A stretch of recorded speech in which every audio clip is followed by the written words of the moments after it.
Hello friends, welcome back to my YouTube channel Hindi English notes. आज का जो हमारा टॉपिक है वो एसिड एंड बेस के ऊपर है। एसिड और बेस के बारे में तो बहुत से वैज्ञानिकों ने क्या किया था, अपना राय दिया था।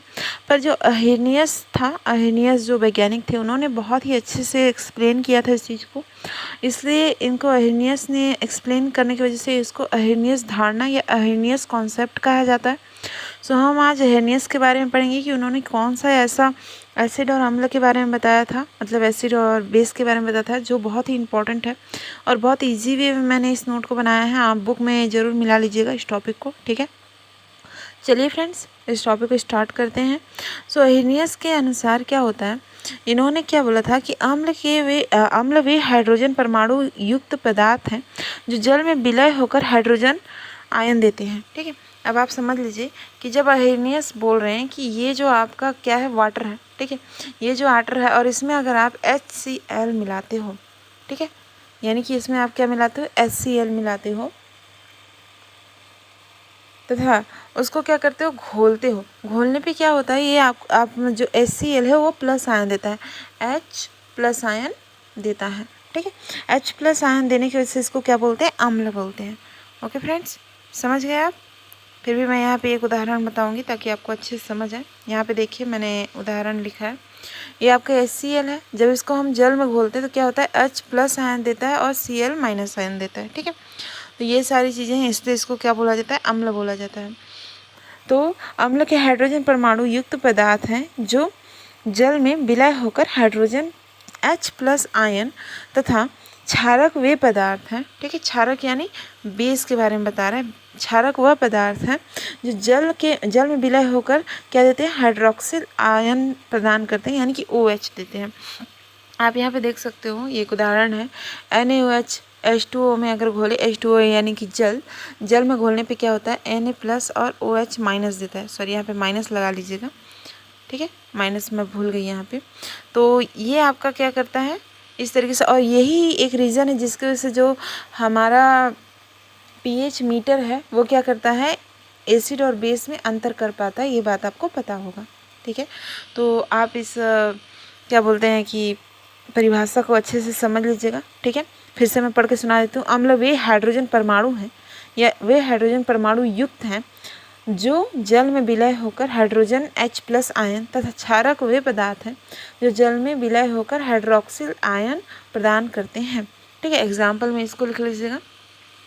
नेक्स्ट है, तो आप समझ गए अम्ल और क्षार अहिनियस धारणा के अनुसार किसको बोलते हैं, अम्ल। अब नेक्स्ट हम देखते हैं, अम्ल एवं क्षारक आपस में क्रिया करके लवण एवं जल बनाते हैं। अब आप क्या करिएगा, एक अम्ल लीजिएगा एसिड और एक बेस, और जब उन दोनों को आपस में मिलाइएगा तो क्या मिलेगा आपको, एक उदासीन यानी लवण मिलेगा। अब आप यहाँ पे एक एग्जांपल देख सकते हो।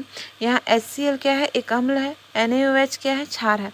जब इसको हम मिलाते हैं तो क्या प्राप्त होता है हमको, लवण, यानी कि उदासीन हो जाता है। ये ना एक खट्टा होता है ना मीठा हो, मतलब ना खट्टा होता है ना ये क्या होता है आपका, ये क्षार भी नहीं होता, ठीक है। मतलब ना खट्टा होता है ना क्षार होता है, और ये क्या होता है, लवण और जल में बदल जाता है, जल उदासीन होता है, ठीक है। तो यही बोल रही है कि अम्ल और क्षार को जब मिलाते हैं तो हमें क्या प्राप्त होता है, उदासीनीकरण की क्रिया प्राप्त होती है, ठीक है। इस क्रिया में उत्सर्जित ऊष्मा को क्या कहते हैं, उदासीनीकरण की ऊष्मा कहते हैं। अब जाहिर सी बात है, इसमें कुछ ना कुछ ऊर्जा उत्पन्न होगी, तो इस ऊर्जा को क्या कहते हैं, उदासीनीकरण ऊर्जा कहते हैं, ठीक है। अब नेक्स्ट है आपका प्रबल अम्ल और प्रबल क्षार। हाँ फ्रेंड्स, क्योंकि अहिनियस ने अपने सिद्धांत में केवल अम्ल और क्षार के बारे में ही नहीं बल्कि प्रबल अम्ल और प्रबल क्षार, यानी कि आपका क्या होगा, स्ट्रॉन्ग एसिड स्ट्रॉन्ग बेस और दुर्बल अम्ल दुर्बल क्षार, यानी कि आपका क्या बोलते हैं इसको, वीक एसिड और वीक बेस के बारे में बताया। तो उन्होंने क्या बताया इस बारे में हम देखते हैं। तो आपका जो अहिनियस के अनुसार वे सभी अम्ल प्रबल अम्ल हैं, ठीक है। उन्होंने बताया कि वो जितने भी अम्ल हैं वो प्रबल अम्ल है जो जलीय माध्यम, यानी कि जो जल है, ठीक है, जलीय माध्यम में लगभग पूर्णतः आयनित होकर H प्लस आयन प्रदान करते हैं, यानी कि पूरे तरीके से क्या करते हैं, अपने मॉलिक्यूल्स में टूट जाते हैं। मान लीजिए इसमें वाटर में आपने क्या डाला, HCl डाला और HCl क्या होता है, H प्लस आयन और Cl माइनस आयन में टूट जाता है, यानी इसमें कुछ भी नहीं बचता, ठीक है, कोई भी अंश नहीं बचता है। एसिड के नाम पे।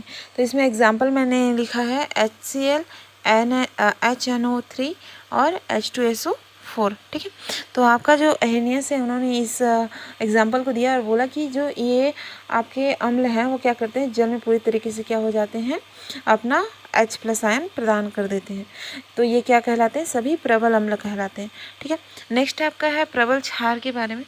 प्रबल क्षारक जलीय विलयन में लगभग पूर्णतः आयनित होकर OH- प्रदान करते हैं। जैसे कि आपका एग्जाम्पल क्या है, NaOH। तो NaOH क्या करता है आपका, ये आपका प्लस आयन पूरा दे देता है और OH क्या होता है, पूरा माइनस आयन दे देता है। तो ये अपने मॉलिक्यूल में टूट गया, ठीक है। तो इस तरीके से आपका KOH भी है। तो अगर ये पूरी तरीके से घुल जाते हैं, पूरी तरीके से मिल जाते हैं और अपना आयन प्रदान कर देते हैं, तो ये कहलाते हैं प्रबल क्षारक, ठीक है। नेक्स्ट है आपका दुर्बल अम्ल और क्षारक क्या होता है। इस धारणा के अनुसार वे सभी अम्ल क्षारक दुर्बल कहे जाते हैं जो जलीय माध्यम में आंशिक रूप से आयनित होते हैं, यानी कि इनका कुछ पार्टिकल क्या हो जाते हैं, मतलब कि रहते हैं, ठीक है, पूरे के पूरे घुल नहीं जाते।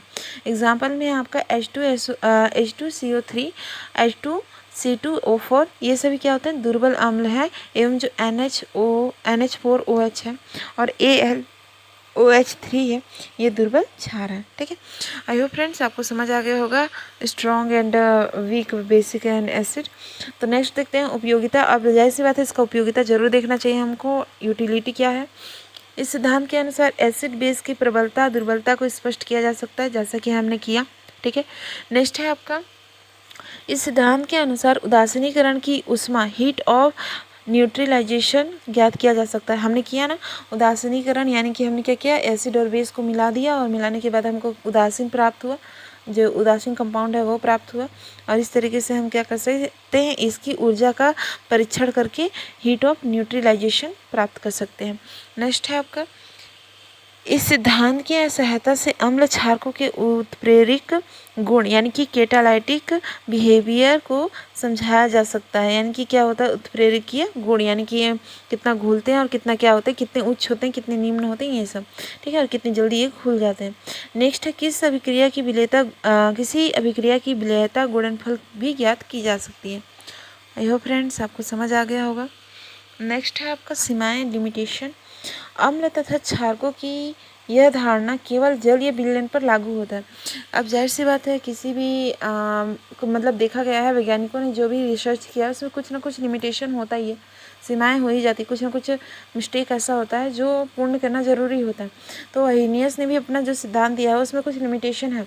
तो फर्स्ट आपका यही है कि इसमें हम अम्ल क्षार की जो ये धारणा है केवल किसमें, जल विलयन में ही लागू कर सकते हैं और कोई जो सोल्यूशन है उसमें लागू नहीं कर सकते, क्योंकि वो सही से हमको परीक्षण नहीं देगा, सही से हमको रिजल्ट नहीं देगा। नेक्स्ट है, यह सिद्धांत निर्जल विलायकों में विलय होकर पदार्थों द्वारा दिए जाने वाले अम्लीय एवं क्षारीय गुणों की व्याख्या नहीं करता है। यानी जो निर्जल विलायक है, ठीक है, उसमें जो विलय होते हैं उस पदार्थ द्वारा दिए जाने वाले अम्लीय एवं क्षारीय गुणों की व्याख्या नहीं करता है।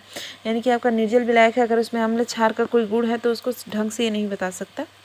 इन पदार्थों के क्षारकीय गुणों को नहीं समझाया जा सकता जिनमें OH- आयन नहीं पाए जाते हैं। तो ये कुछ लिमिटेशन था अहिनियस सिद्धांत का।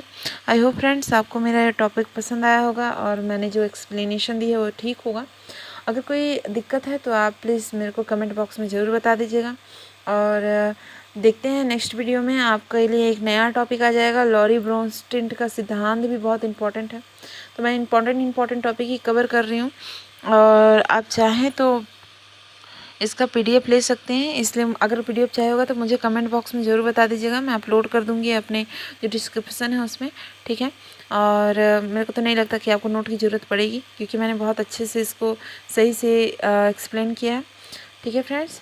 आई होप आपको ये पसंद आया होगा। प्लीज़ लाइक और सब्सक्राइब कर दीजिएगा। एंड आपको क्वेश्चन पेपर चाहिए होगा तो मेरे प्लेलिस्ट में जा करके आप क्वेश्चन पेपर भी ले सकते हैं, हर ईयर का, first year, second year, third year का मैंने अच्छे से एक्सप्लेन किया है, केमिस्ट्री, जूलॉजी, हिंदी, इंग्लिश जो भी है, ठीक है, तो आप देख लीजिएगा। Okay friends, thank you for watching.